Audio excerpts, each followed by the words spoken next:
They claim that weakness causes the loss of influence. However, that's not so. Influence fades due to feelings. A single flare-up, 1 second of vanity, one thoughtless response. Anything a person has created may collapse. In that moment, he isn't analyzing.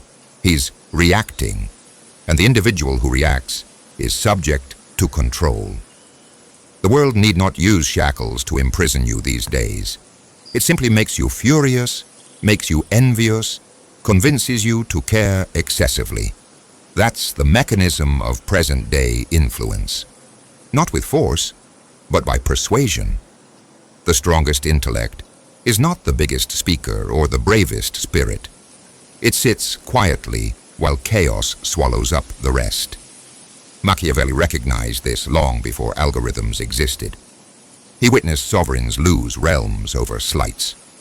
He watched authorities fall apart, not by rivals, but by feeling. He grasped a lesson most still overlook. Whoever directs your feelings commands your fate. Survey your environment. Every news element draws you in. Every update is set to prod you. Every dispute is a snare for your reaction. If you take the bait, if you reply with contempt, dread, or indignation, you aren't demonstrating strength. You're displaying submission. This is the unseen tether of our era. Not suppression, not harm, feeling. So the old question is obsolete. Who holds the reins? What matters now is who steers your heart. Once you take mastery there, no leader, law, or slight can ever determine your fate. Which brings us to the purpose of this presentation. I will lay bare how Machiavelli saw emotional mastery. His methods to outsmart opponents, secure loyalty, and remain unscathed in turmoil. You'll discover how feelings become strategic. Recognize when they're used to shape you and develop poise that makes your restraint serve as a warning. By the end, you won't merely interpret emotion anew, you'll control it anew. So let's embark.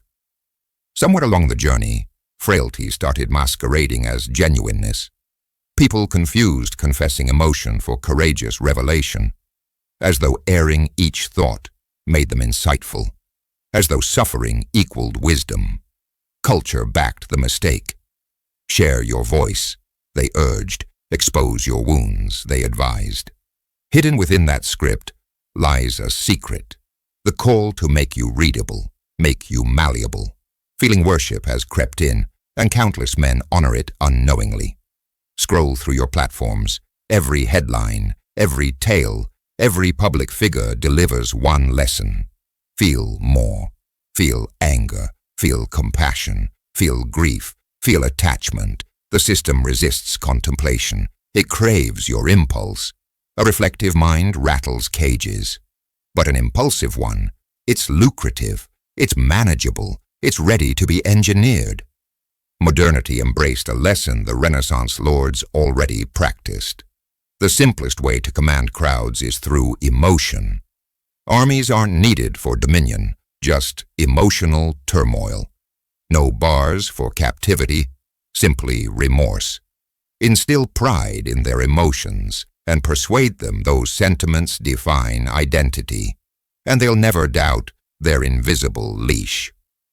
Machiavelli grasped this long ago writing on optical deception. He explained that appearances grip men more powerfully than facts.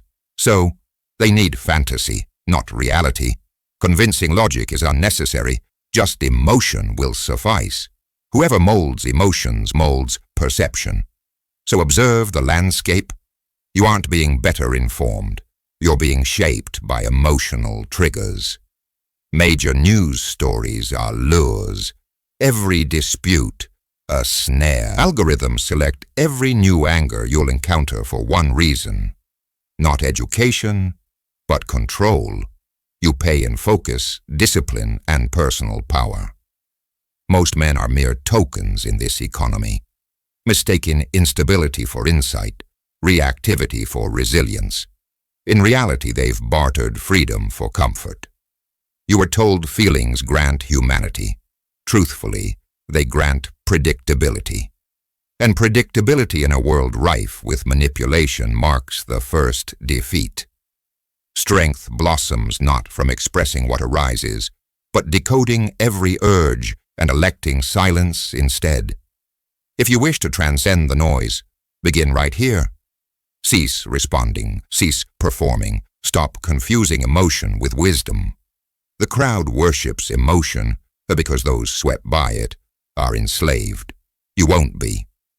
Following this, we'll explore its mechanics, neurochemical origins, and why mastery of the body is the essential first battle. The fiercest rival dwells beneath your skin. Not the antagonist who insults you, nor society that blocks you, but the ancient nervous circuit, the one reacting before assessing. Every feeling, fear, fury, shame, longing, was built for a world unlike this. Predators, chill air, and endurance. Rapid reflexes aided survival then. Fast response now leads to manipulation.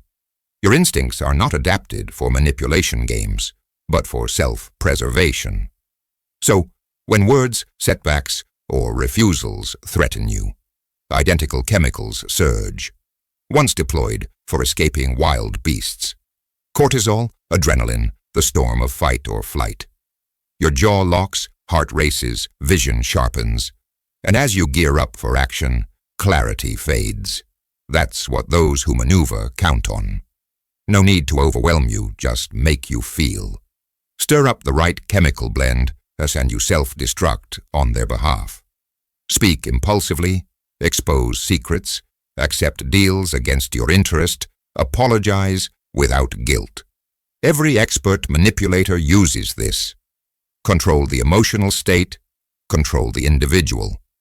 Machiavelli cautioned about exactly this.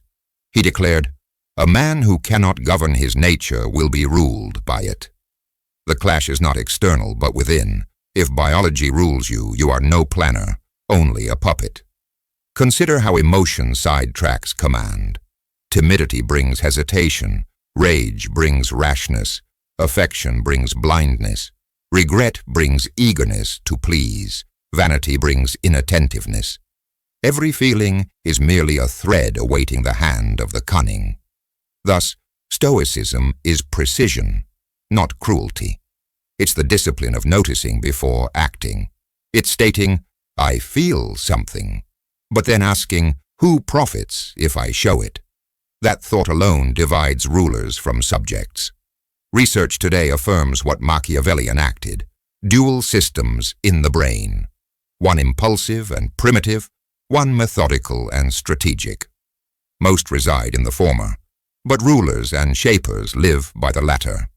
They recognize emotion will knock, but never govern. Here's the principle.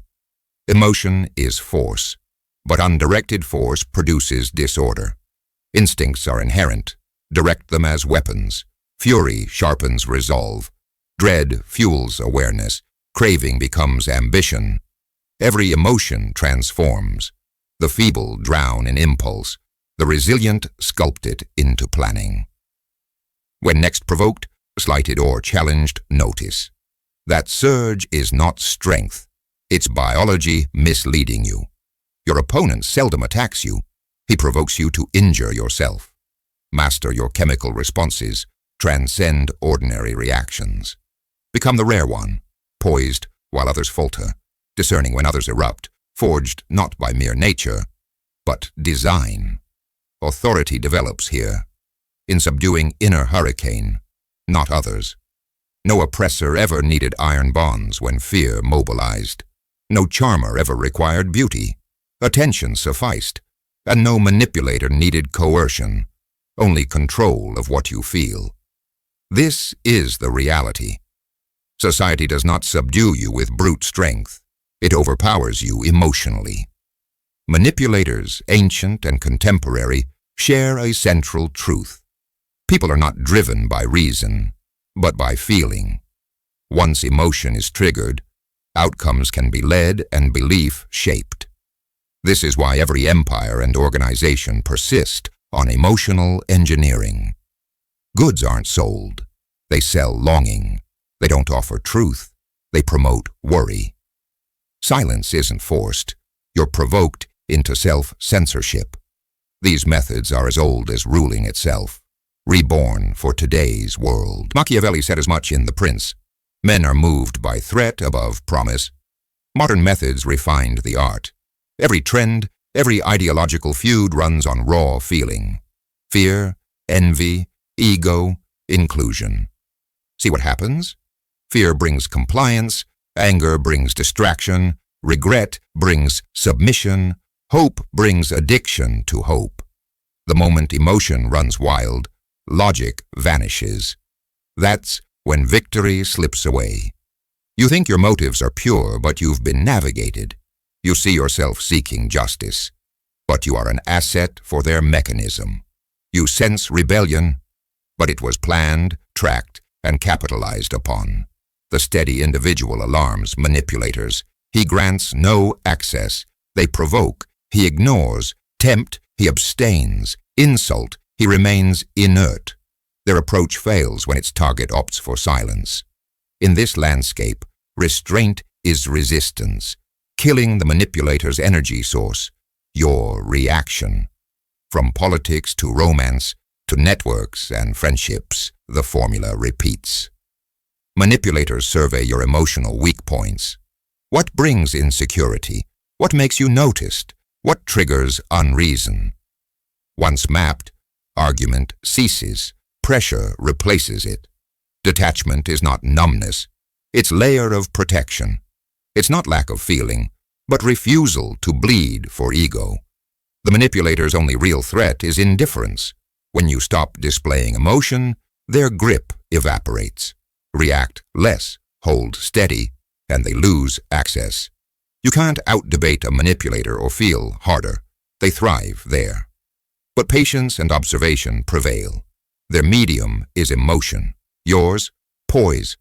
By slowing down speech, extending pauses, acting from deliberation, how do you neutralize the manipulators whose sway depends on your involvement? They claim you're cold, distant, or altered, and that's correct. When you withdraw from their world, you start building your own. Detachment is acquired, not innate. It grows through repetition, control, and unspoken resolve. Most practice serenity only during chaos, failing as a result. Detachment is forged in tranquility. You repeat restraint, not under fire but in peace. So when tested, you hold firm. Truth most ignore. Emotion cannot be erased, only reactions retrained. Feeling itself is pure message, an alert signaling attention. The error is mistaking significance for obligation. Detachment creates a gap between trigger and answer. In that gap lies danger. Machiavelli termed this self-governance, each person a kingdom. The first insurrection to suppress lies within. He advised rulers to learn not to be good, meaning act against instinct when logic calls. That is real detachment, calculated, not emotive action. Here's how you cultivate it. Begin with self-assessment. Observe your feelings, don't combat, but analyze. If anger erupts, ask, what am I shielding? When worry shows, ask, what tale am I spinning about failure, pride, burning? Probe is what flaw did it uncover. Every inquiry weakens the emotion, pulling it from reflex toward mindful awareness. Next is self-restraint. Every impulse craves expression. Words, motion, action. Deny it once, then again, then again. Pressure in your chest grows, old self dissolving. The aftermath in quiet signals new control. It's a challenge. Today's individual is addicted to release. He posts outrage, broadcasts sadness, texts longing. Can't sit quietly with unexpressed feelings. But you will. Using silence to gather energy, and withheld energy builds strength. Following is perspective, not numbness. The Stoics labeled it the view from above. See your temper as weather out in the distance. You observe the storm, but do not stand within it. That's detachment. It's shifting from I am angry to I sense anger. From I am frightened to I recognize fear. The first enslaves you, the latter liberates. Neuroscience confirms this. Naming the feeling, saying I feel anger instead of I am angry, diminishes activity in the brain's center for emotion. Machiavelli lacked scans, but intuited this wisdom. With training, the mind orders the body's chaos. Lastly, preserve silence. Speaking out of emotion drains vigor. Acting without purpose loses ground. Hold back words. Avoid hasty replies. Pause until your voice reflects intent, not nerves. Fearlessness forms from timing, not lack of fear. Keep in mind, detachment is not coldness. It's warmth tightly managed. The one who feels yet displays nothing, unless for advantage. That is not numbness, but accuracy. When the world clamors for reaction, the unflinching rise as gods, the sole thinkers remaining. Calm is mistaken for frailty. The man who doesn't hurry, bite back, or rise to the bait is viewed as passive. But serenity isn't void of emotion. It's potency personified. The composed hold peril unknown to the boisterous. While others react, they read. Some defend, the composed observe. While people expend spirit explaining, appeasing, petitioning for comprehension, the tranquil learn their adversaries in silence. Machiavelli wrote, "A prince must keep his heart hidden. Once your desires, fears, or wants are public, you lose autonomy." The Stoic always wins, because he reveals nothing. Others fill the silence with their guesses, exposing themselves. Poise becomes commanding presence. It doesn't bray or tremble. It quietly directs the atmosphere. Picture a trial. The advocate who waits for the right question wins the case. Envision command in a tempest. Amid confusion and threat, calm hands reassure the group. Leadership emerges out of composure. Even in the trenches, business, love, conflict, the tranquil set pace. Slow speech, sparse emotion, measured movement, all are deliberate plays. Every delay is influence. Every silence, a glass. The more the world scrutinizes him, the more it exposes itself. Psychology defines this as emotional asymmetry, when calmness unsettles the other side's balance. Declining to mimic someone's feelings disrupts their plan. Unanswered anger breeds disorientation. Mockery ignored leaves insecurity. Manipulation unfazed collapses. This is the silent war for composure. Most lose unwittingly, which is why the emotionless rise across systems. In business, the executive who doesn't panic wins. In romance, he resists chasing approval. In discussions, he conceals desperation. Triumph isn't from debate or conflict, but endurance. He admits nothing external can shake him. That's respected even if undefined. It's poise, not magnetism. Magnetism draws, poise commands. Yet here's a twist. The emotionless still feel. They simply process differently. Fear is transmuted into sharpness, pain into drive, affection into patience. Their aim isn't feelings elimination, but refinement. While many chase drama, they seek quiet. While crowds explode, he inhales. While others act, he calculates. Living in delay between urge and action is where dominance thrives. Calm folk win because they don't match emotional tempo. They cannot be coaxed, hurried, or deciphered. They shift disorder into focus, operating on clarity. While others pursue his response, his plan is underway. In each dialogue, one sets the tone. It's generally the calm. Most composure-determined rules of engagement, thus understanding this, extinguishes domination attempts. So next time provoked, notice urge but do not react. Observe, smile, speak less, act slower. The last mover has greatest sway. That is the emotionless advantage. Inducing exposure in others while staying unread. The knack of acting when others falter, and the silent certainty that quiets the most vibrant surroundings. Emotion is not foe. It is information unfiltered. The trap is lack of interpretation. Most let sentiment guide, crash them, and then blame fate. Yet when harnessed, feeling is the highest instrument for a tactician. Machiavelli advised control, not elimination. He taught that a feelingless ruler becomes cruel, but one overcome by feeling, soft. The real art is in balance, feeling fully and responding only by calculation. True power starts not in suppression, but translation. Take fear. Often it freezes the masses. They imagine downsides and build their own cages. For the shrewd, fear is reconnaissance, highlighting weaknesses, revealing core values. Absorbing fear brings lucidity, exposing what needs reinforcing, confronting or leaving behind. Take anger. Left unchecked, it ruins respect, but channeled, it fuels advancement. Move anger through discipline and it drives accuracy, not disorder. Napoleon said, "The finest general uses his passions for strategy." Even love, misunderstood as vulnerability, can become weaponized through intent. Pure love is focus, dedication, a cut to discard distraction for purpose. When tied to vanity, it ravages you. Don't ask who. Ask, what am I willing to love without witness?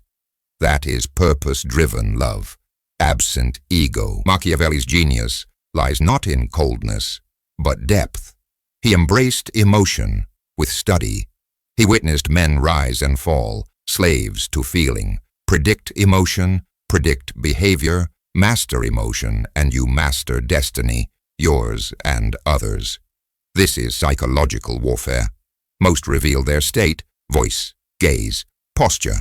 The Machiavellian acts differently, still awaiting exposure. When someone shouts, don't shout, study. When praised, don't bask, doubt. When betrayed, avoid revenge, remember. This is emotional strategy, power disguised in patience. You begin to operate on upper awareness, translating emotion for data flow. You don't bottle feelings, you decode them. You ask, what insight is this telling me? Is worry showing my unpreparedness? Is envy revealing hidden desire? Is rage signaling lost control? Every feeling becomes a cipher, a pathway to truth. Once mastered, emotion serves, not rules. Most live predictably, since their emotions are open to manipulation. Triggered by fear, they hide. Stoked with pride, they chase. Insulted, they erupt. Praised, they obey. When you decode feelings, you become untouchable amid chaos. When feeling surges, every drive becomes input you've trained to understand. That's what Machiavelli meant. Dominance over self trumps power over others. When emotion ceases to be mistaken for reality, it becomes a compass. The world blazes with noise. Every headline beckons. Every platform profits from reaction. Every contact tests composure. Spontaneity is prized, but history honors steadfastness. To be disciplined in a frenzied world is mastery, remaining calm while others melt away. There is the true source of authority, not in command, but discipline. Machiavelli saw this before self-control became fashionable. He wrote surrounded by blood, treachery, and shifting trust, where one mistaken feeling ended lives. An irate prince made the wrong war. A guilt-ridden prince trusted the wrong comrade. So he felt deeply but revealed nothing. That is the stoic prince, model of composure facing fire. You'll find this echoed across eras. Marcus Aurelius, steady under collapse, wrote, "If it's endurable, endure it." Churchill, amid bombing, cigar in hand, declared, "Fear is a reaction. Courage is a choice." Even now, those who ascend, executives, generals, strategists, preserve internal stillness. When confusion reigns, men need the unshaken. How is that stillness built? By training under stress, not in comfort, deliberately seeking friction, facing tension till it becomes routine. Silence becomes anchor. Repetition becomes shield. Perspective becomes refuge. Peace becomes portable when not required for stability. That is how you become resilient in the current age. The Stoic prince avoids showmanship, but gathers influence. He never rushes to justify or contend. He moves steadily, persistent, unavoidable, patient. As others react, he keeps evaluating. Outsiders call him emotionless. They miss that he feels profoundly, disciplined enough not to leak it. His presence unsettles those around. It clarifies their uncertainty, misreading his silence for superiority, yet its laser focus. Any person can build this skill. Begin small, resist scrolling, breathe before debate, step away when indulging ego, keep silent when quiet wins. Gradually, reaction stops. Resilience grows in boredom, discomfort, practice. When society rewards emotional spectacle, restriction becomes revolt.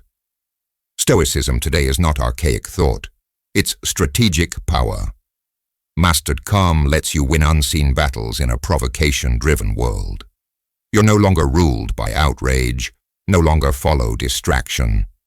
You grow as the anchor, and disorder adjusts to your presence. Machiavelli's maxim, better to be feared than loved, didn't mean brutality, but inner discipline, so none can steer you. This is how you remain cool while everything burns, not by fleeing flames, but by standing amidst them untouched. Now emotion is currency, outrage is sold, distraction is designed, focus is contested. Each alert tests your resolve. Every triggering comment is a trap for reaction and squandered focus. Hence this doctrine is urgent. It's adaptation for survival. If you can remain calm while the world falls into frenzy, you become unique, and rarity commands respect. Begin modestly. Avoid sharing every intent. Reserve thoughts. Observe more. Speak less. When provoked, resist replying. When flattered, resist belief. In these trials, test your immovability. Strengthen your patience daily. Use silence as natural speech. Vanish frequently. No device, no clamor, no affirmation. And notice your thoughts grow sharper.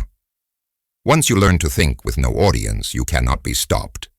Every move based in clarity, not impulse. This is not avoidance of existence, but dominance of it. Each gain in emotional mastery is a loss in outside control. That's true courage, not no fear, but steadfastness despite fear. So, move quietly, observe keenly, act precisely, and when life provokes, smile.